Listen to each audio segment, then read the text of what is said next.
Hi అండి, నమస్తే. మేము ఒకానికల్ ఫాల్స్కి వెళ్ళామండి.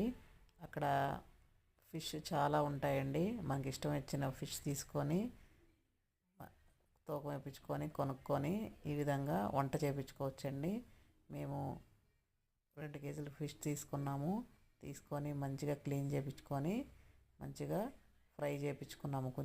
కొంచెం పులుసు పెట్టించుకున్నాము. రైస్ కూడా వండించుకున్నామండి. ఈ ఫాల్స్ అంతా బోటింగ్ అంతా చేసుకొని వచ్చేసాము. తర్వాత వంటలన్నీ రెడీగా ఉన్నాయి. మంచిగా లంచ్ చేసాము. చూడండి, వేడివేడిగా పులుసు రెడీ అవుతుంది. అలానే చేపల ఫ్రై కూడా రెడీ అవుతుంది. చూడండి ఎంత ఎమ్మీగా ఉందో. మాకు రెడీ చేసిన వంటలండి: చేపల ఫ్రై, ఫిష్ పులుసు, రైస్ అండి. ఈ విధంగా వంటలు రెడీ చేయించుకున్నాము. చాలా టేస్టీగా ఎమ్మీగా ఉంది. చాలా బాగా ఎంజాయ్ చేసాము.